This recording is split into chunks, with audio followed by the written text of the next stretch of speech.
What if this year, instead of hustling harder, you listened deeper? Welcome back to the Soul Aligned Self-Care Podcast. I'm your host, Tina Stinson, and as we step into the new year, I'm inviting you to do something radically different. Forget the pressure to reinvent yourself and instead remember who you already are. In this first episode of the year, releasing on New Year's Eve, I'm sharing 5 powerful questions designed to help you tune into your body, trust your intuition, and move from striving to thriving. This isn't about another to-do list. It's about coming home to yourself, finding calm in the chaos, and building a year that feels unmistakably like you. We'll explore how to recognize what drains you versus what nourishes you and when you feel most like yourself, and how to build unshakable self-trust, one small intentional step at a time. Ready to align with your true self and step into 2026 with clarity and calm? Let's get into it.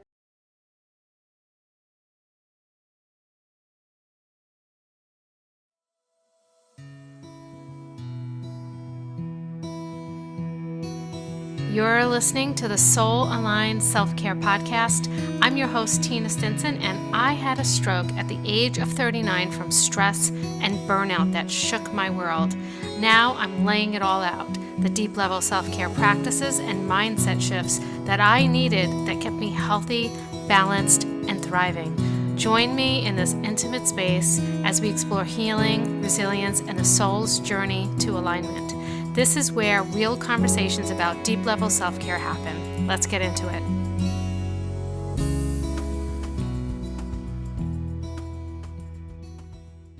Hey guys, welcome back to the Soul Aligned Self-Care Podcast. I am going to be labeling this episode the first episode of the year, even though it's being released on New Year's Eve.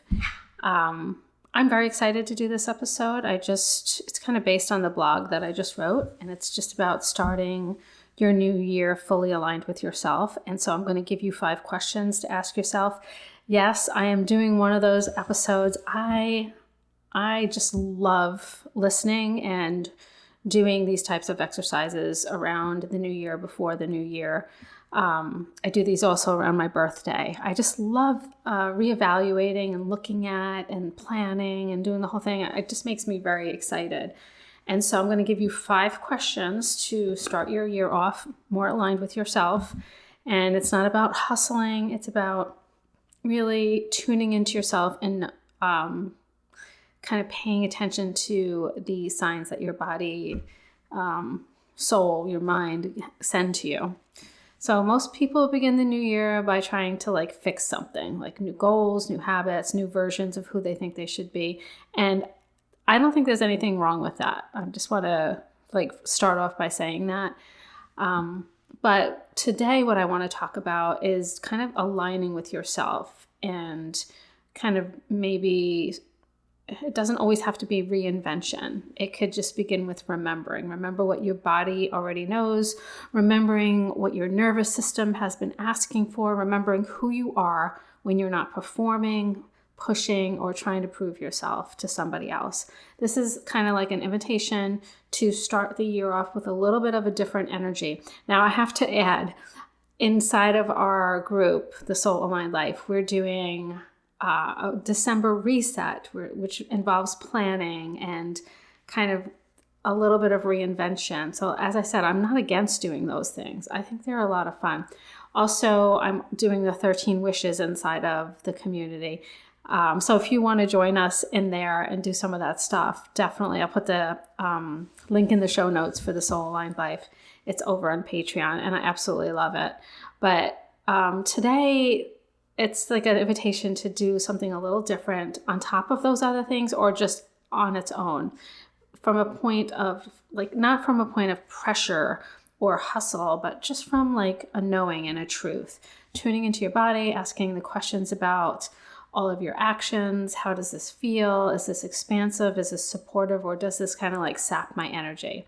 This kind of thing doesn't always come naturally for me, and I know how important it is. I was raised by the generation that believes that we always need to be doing something productive all the time, every day. It's exhausting. My dad, who is going to be turning 86 this year, I'll when I lived next door to him, I used to ask him in the morning, I used to say, "What are you doing today, Dad?" And he would say, "Well, I've already been really productive," if he's done something already, or, I have to go check my list. He still has a list at 86. And he's just, it's exhausting watching him. Sometimes he never stops, but maybe that's why he's still so, he's in really good shape for 86. He's very extremely self-sufficient, sharp. He's quite amazing. So maybe that's why, I don't know. But I get stressed out by feeling like I need to be productive all the time. I don't think it's 100% healthy. So this work has to be really intentional for me. And I believe a lot of other people struggle with this also. I believe it can be the most supportive and beneficial work that we can be doing for ourselves. And we should be doing this on a daily basis until it starts to become like the norm, just like a natural habit, just to tuning into yourself automatically. This is something that is important for our health and our happiness for the year. So today I want to share a few questions to help you tune in. So let's get into it. Okay. The starting point. This work is rooted in what I call soul-aligned self-care. And when I first started doing this work, I kind of separated two types of self-care, like surface level self-care and then deep level self-care. And I would label things like the bubble bath, getting your nails done, and things like that as surface level self-care. And deep level self-care I would label as like setting boundaries and doing things like tuning into yourself, honoring your intuition, things like that. So there's two different levels, and I believe we need both of them, right? So we need the deep level self-care because we need to build our resilience. We need to fill our cup. And what the surface level self-care does is it really helps support that. It like adds to that. But if we have no deep level self-care, then adding the surface level self-care isn't going to do anything. Absolutely nothing.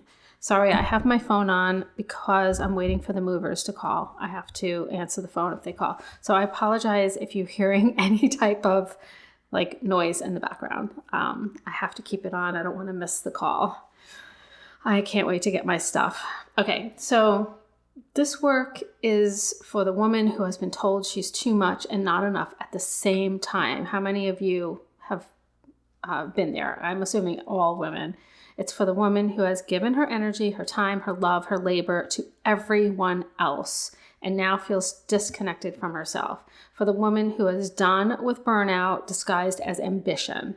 I believe in a different kind of strength, not the strength that pushes through pain, but the strength that pauses and listens, not the strength that overrides the body, but the strength that honors it.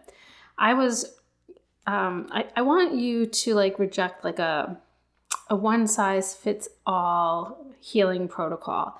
Reject superficial self-care and quick fixes. I believe a calm nervous system is the foundation for clarity, creativity, courage, and sustainable change. And I believe that doing this type of work really helps with that. When your nervous system is supported and you are paying attention to your body and you're paying attention to the signals and the signs that it's giving you, your clarity is spot on, your creativity is boosted, your courage is boosted. You can create really amazing things in your life when you're tuned in like this. So this year doesn't always need to be like optimized. It needs to be regulated, resourced, and like real you. And it starts with just a few questions. So let's get into it. Question 1. What already feels heavy and what feels quietly nourishing? So your intuition speaks first through sensation, not logic. So that's what I mean. You have to sit still and be quiet in order to listen to your intuition. If you're always rushed and you're in a state of fight or flight, you're not going to hear it at all. So if something feels draining, constricting, exhausting, that's not weakness, that's information. So ask yourself, what am I tolerating that costs me my energy or too much energy? We spend energy on everything, right? But what's costing too much energy? What brings even a small sense of relief, steadiness, or ease? I want you to pay attention to those two different things, those two different feelings. So one step that you can take, one small step, is choose one thing that feels heavy and soften it. You don't have to eliminate it. You don't have to give it a complete overhaul. Just soften it, make it a little bit easier. And then choose one thing that feels nourishing and giving it a little more space this week. And I want you to keep doing this over and over again on repeat. Alignment begins when you stop arguing with what your body already knows and start listening. So whenever I ignore my body and force myself to push through, I always pay for it later with my health somehow. I might not sleep well. I might get stressed. I get a headache. I get kind of cranky. So when I overwork and I'm tired, I'm also foggy, cranky. It's just not worth it. And so doing this work can be so powerful to your everyday existence. Okay, question number 2. When do I feel like myself? So purpose isn't something you chase. It's something you kind of recognize and acknowledge. You feel it in moments when you're not trying to be impressive, when you're relaxed, when you're present, when you're being honest with yourself. So the question is, when do I feel natural and unforced? And what qualities are alive in me in those moments? So one small step that you could take is write down 3 words that describe you when you feel most like yourself, not who you want to be or who you're expected to be, who you already are. These words are not goals, they are clues.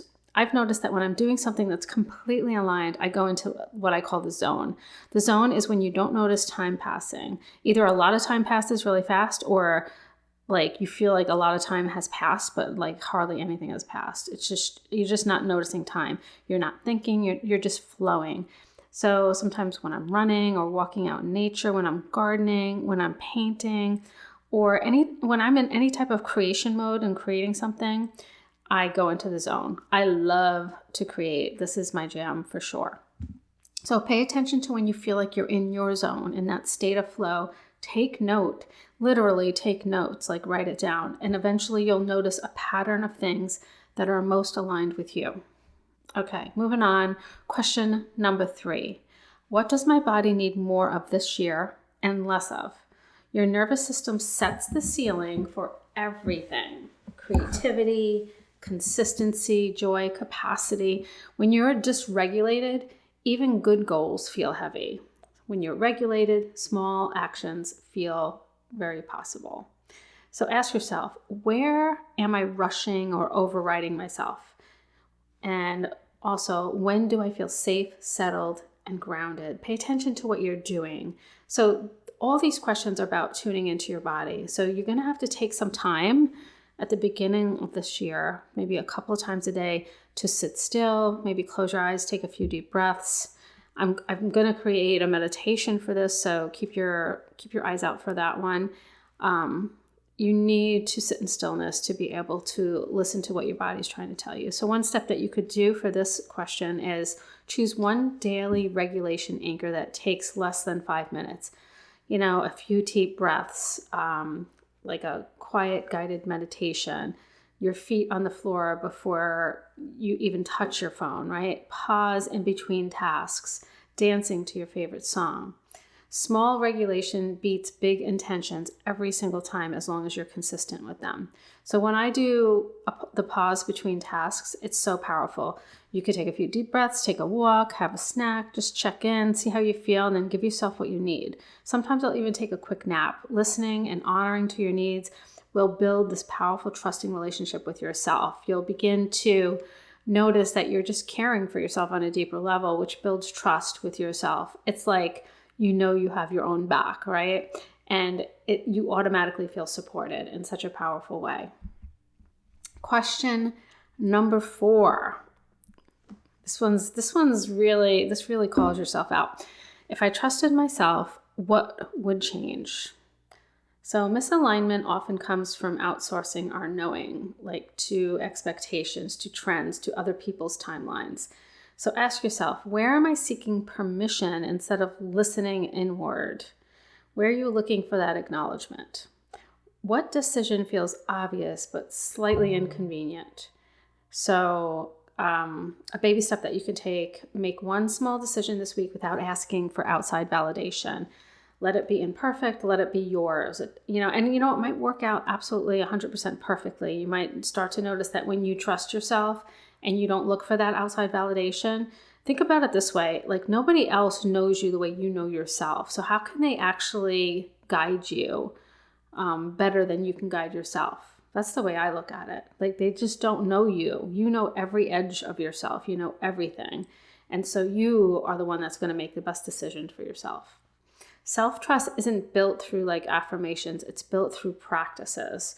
Once I learned to let go of like societal expectations, this is when I really felt free.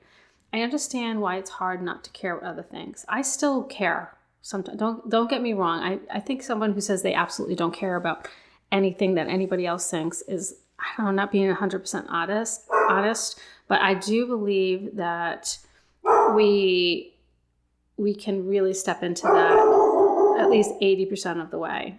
Sorry about my dog barking. I have absolutely no control right now until I have my stuff in the house. So all I have to do is just remind myself of the people who matter to me, the ones who I actually do care what they think, my kids, my dog. Once I do this, I let go of caring what everybody else thinks. It's freeing, powerful, and it feels completely aligned. Let's see if we can get Millie to come in here and join us. Millie, I'm in here. What are you barking at? You hear noises. She hears people going to work. She's not used to this. So I apologize for the barking, but she is just doing her job. Right, girl? So she's standing next to me right now. So she hears someone going down the stairs right now. It's so funny. Okay, let's move on to question 5, and hopefully Millie will just sit here quietly with me. How do I want to feel living my life this year? Oh, this is such a great question. This is where your word or your phrase comes out. And you don't have to have a word or a phrase for the year, but I kind of love having like a main focal point for myself. So last year I wanted to focus on bringing more joy into my life, and I actually might keep the same focus. I really think I still need to work on this, but I'm going to be doing these questions myself and sitting down with these, and I'm going to see what comes out. Millie is sniffing my mic right now. It's so cute. I wish I could take a picture. Okay. So ask yourself, okay, how do I want my days to feel? How do you want to feel as you move about your day? What emotional tone do you want to return to again and again? You know, nothing's perfect all the time. I know that. We all know that. But what kind of like tone, like something that kind of sits over everything else and sets that energy in your life? What do you want that to be? So one baby step that you could take for this is to create a 2 to 4 word phrase that captures how you want to experience life this year. So I'm going to give you some examples, okay? Soft strength and clarity. Maybe grounded joy, no rush. I like that one. I'm feeling that one. Another one would be spacious, steady, and true. And another one would be devotion to what's real. Now this phrase isn't a rule. It's kind of like a filter that you're going to run everything through. So like if you're doing something in your life and maybe you might notice it doesn't really feel right. And I might say to myself, does this feel like grounded joy, no rush? And I'm going to say, no, absolutely not. This feels like hustle, like until I die energy. So that's what I mean by a filter. So if something supports how you want to feel, lean in. And if it doesn't, pause. It's all about that checking in with yourself, like I talked about. This will change over the course of the year as you change. So be sure to continue to check in with yourself and see if you need to redirect your focus. This happens to me all the time. And I feel like when this happens, I'm doing everything right. Because as I implement these new ways of being, I begin to change myself. As we change, we have new needs, right? And then that's why we need to change our focus, because we have new needs. So it's bound to happen, especially if you're really 100% in. So sometimes I need a whole year or more to integrate. As I said, finding more joy was last year's focus for me. And I feel like I still need to continue this. And the no rush thing, the no hustle thing, that is definitely hard for me. So I feel like the one example that I shared, grounded joy, no rush, I love that. I feel like I need to write that on every mirror in my house. So for this year, choose a different way forward. Okay. This is something you could do alongside our December reset. It's something you could do alongside the 13 wishes. You could do this alongside anything. I think it's very helpful to tune into your energy. I think it's very important, more important than setting goals. It's to set a feeling. I think this is the way we should start everything. So we're done with perfection. We're done with endless striving and hustle. And we're going to choose calm over the chaos, authenticity over trying to get some kind of approval, grace over guilt. This isn't about doing more. It's about coming home to yourself and just being doing things more accurately, more aligned. This year, may you listen sooner to your body, soften up faster, and just trust yourself deeper. And I hope that your life begins to feel unmistakably yours, 100%. So if you need a little support with this, be sure to check out my website. I'll put a link below. I'm going to be putting some different types of coaching calls I'm going to be doing. These are going to be one-off sessions. You could buy packages as well, but I'm doing different types of coaching calls with one-off sessions to focus on specific things. And I'm having a lot of fun with it. I'm really, really enjoying doing these one-off calls. So if you would like more support, definitely be sure to check that out. Within the first week of the year, these are going to be going on my website, so you could check it out. So it's not just going to be me working on regulating your nervous system. It's going to also be helping people get unstuck, find their purpose, kind of get whatever they want, really, really stepping into that. So I would love for you to join me in some of these calls. And I'm going to be going now because there goes my dog barking again. Thank you for tolerating all the extra noise in today's podcast. And I will see you next week. Love you guys. Bye.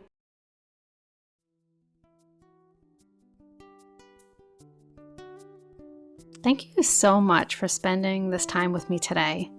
If you enjoyed this episode, be sure to subscribe so you never miss a new one. And if you're listening on Apple Podcasts, I'd love it if you could leave a review. It helps get the show in front of more people who might need this type of support.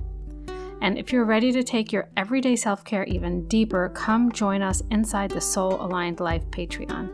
Every week, you'll get new self-care practices and tools to help reduce stress and overwhelm. Plus, we do a monthly reset to keep you aligned and supported always. You'll find the link in the show notes, and I'd love to see you there. Until next time, be sure to take good care of yourself. Love you. Bye.